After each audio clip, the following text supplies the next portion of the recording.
January 1, 2:20 p.m., Roseville, California. So, did the teddy bear ask you to do anything to harm yourself or others? Special Agent Malcolm Zimbalist glared at Donna Northside, the attractive young psychologist sitting behind her desk. Look, you need to understand this was not a hallucination. I'm telling you what actually happened. He crawled out from the wife's arms, put his paws in the air, and told us he was the hacker. You're a highly trained and intelligent man, Malcolm. You have to understand why no one is going to believe you. Special Agent Shapiro saw the same thing I did. Are you telling me we're both hallucinating the exact same thing? But Special Agent Reynolds didn't see this. Special Agent Reynolds was loading the computers in the car. And he didn't see the teddy bear. What was it he did when you arrested Zephyr? He followed you into the yard? Exactly. But all Special Agent Reynolds reported seeing was a teddy bear lying on the grass. I know. I don't understand what happened. Once he was outside, it was like Calvin and Hobbes. You remember the cartoon strip? With the little boy and the stuffed tiger? She looked up from the notes she had been taking. She pulled her glasses up a little higher on her nose. You understood the cartoon, right? The little boy is imagining all of his interactions with the tiger. That's what the tiger wants everyone to think. Anytime there are other people around, he transforms into a regular stuffed toy. That's what this teddy bear did. And I can't emphasize enough that I'm not the only one who saw it. We're talking to Special Agent Shapiro, too. You should have guessed that. I'm telling you, just like I told the special agent in charge and the director, we need to interview that teddy bear. We need to get back to Zephyr's house and get him. Okay, seriously. Can you imagine an FBI agent interrogating a stuffed toy? You don't think you're living outside of reality right now?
Good morning, good evening, good afternoon, or good night, whatever time of dimension that you are in. This is your host, Chris. Welcome to Interstellar Frequency.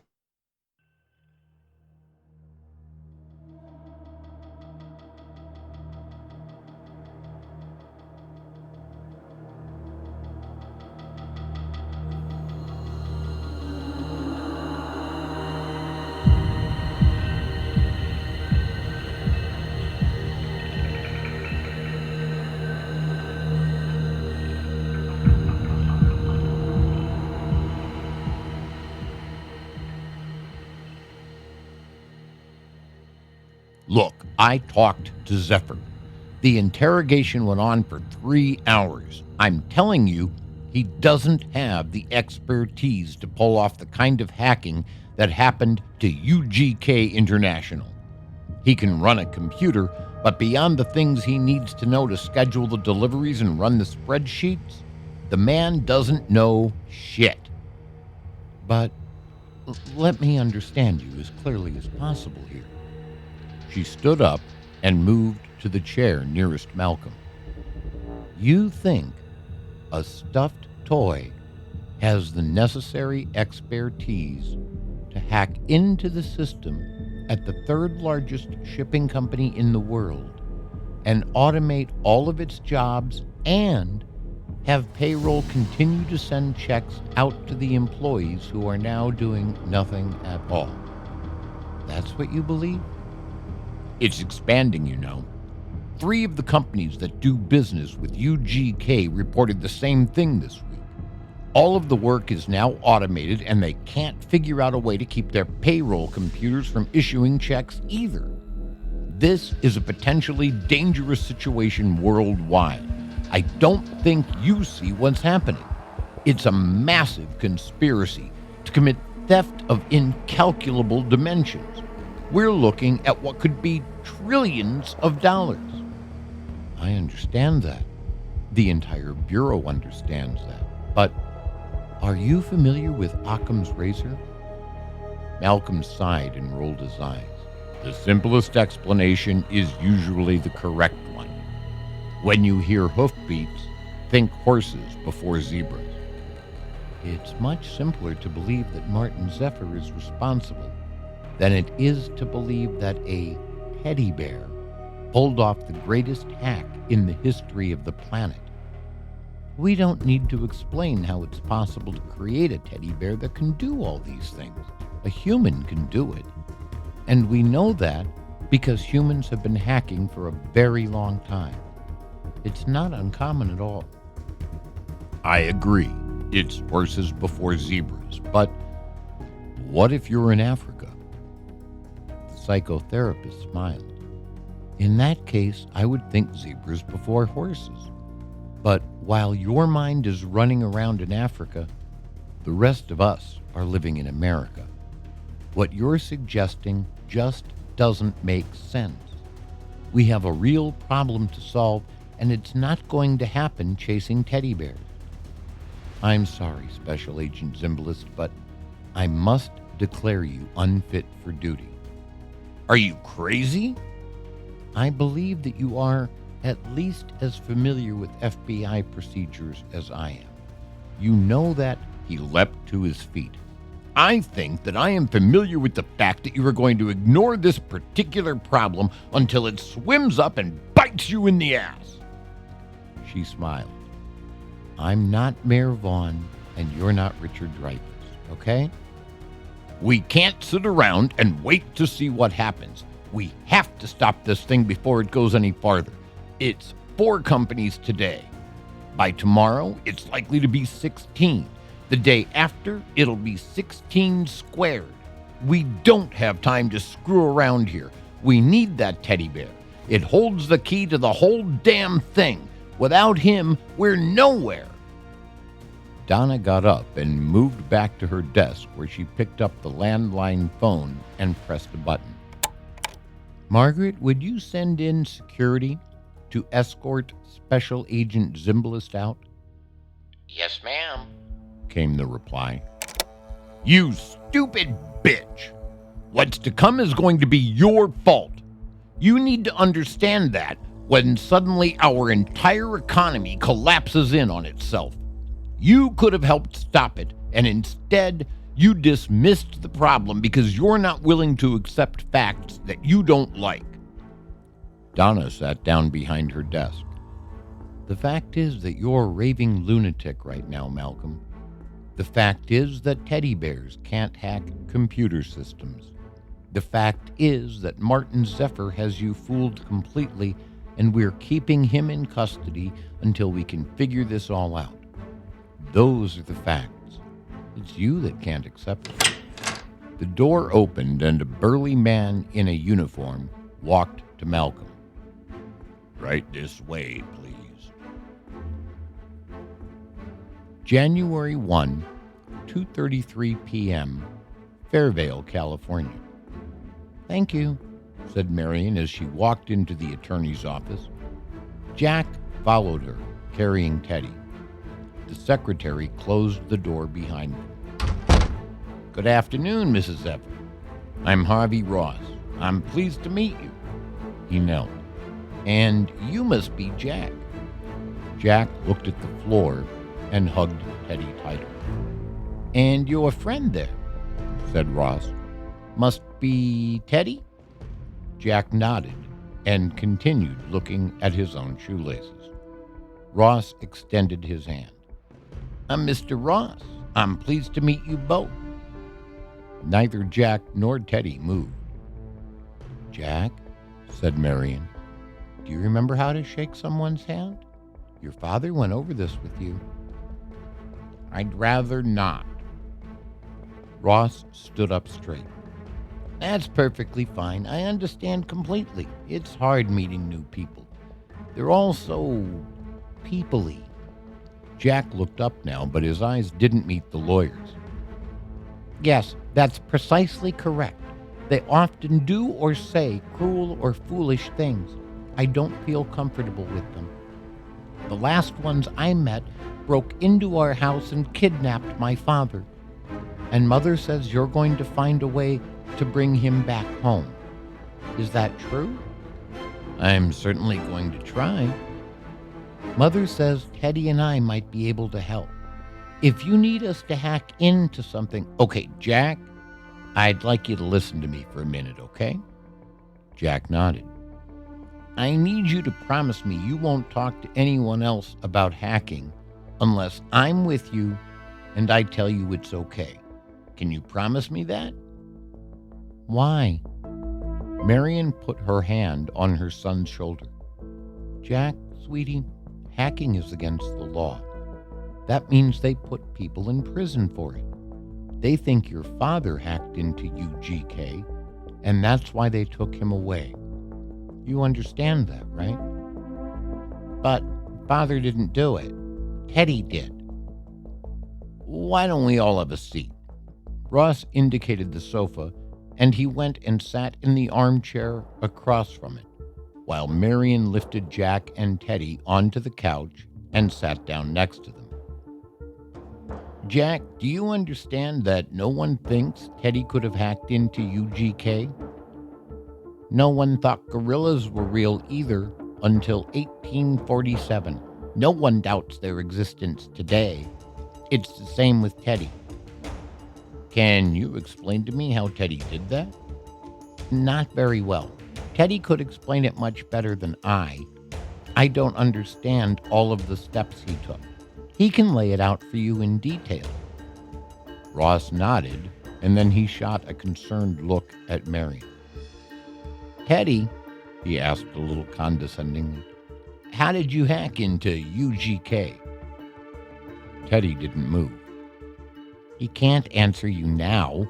He needs a little help. Jack stroked Teddy's tattered fur lovingly. Do you help him talk? I used to do that with my patooties clown when I was little.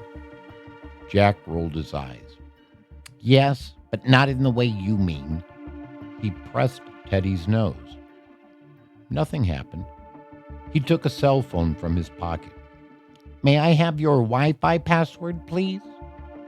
Are you going to hack into my system now, too? Not today. Jack sat waiting. Ross sighed. All right, if I have your word on that. I don't need Wi-Fi to hack into anything.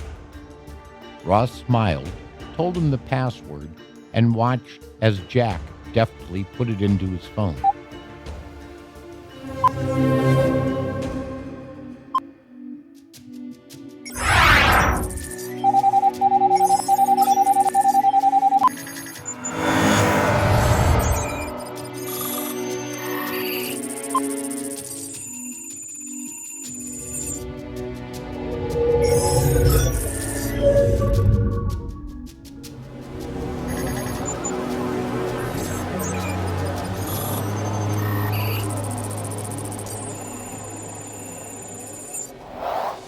Teddy's head lifted, he stretched, and looked around the room.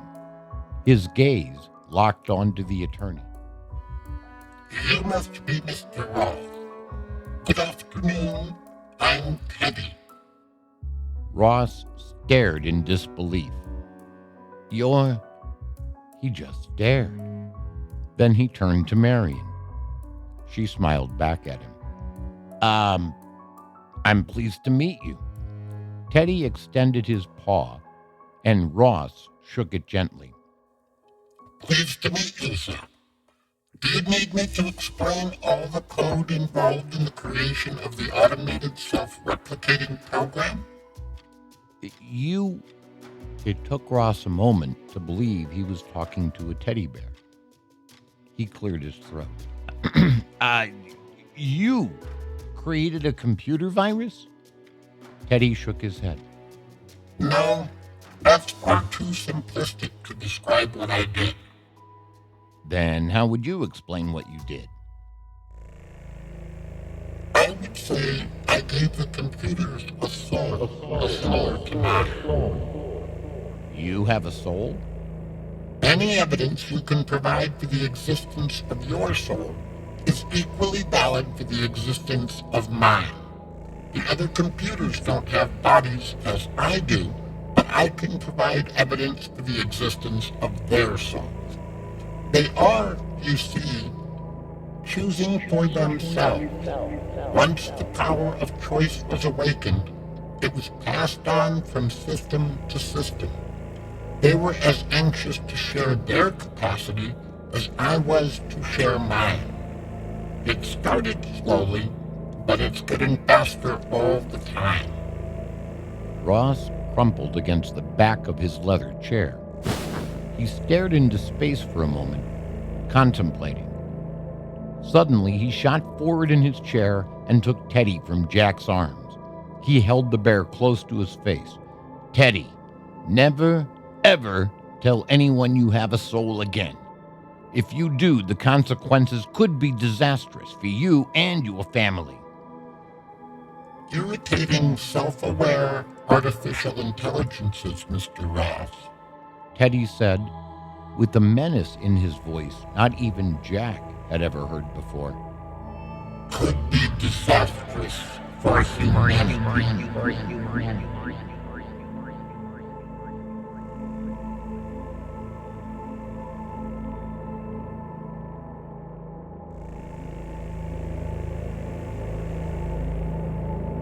Could be disastrous for humanity.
This is Interstellar Frequency. End of transmission.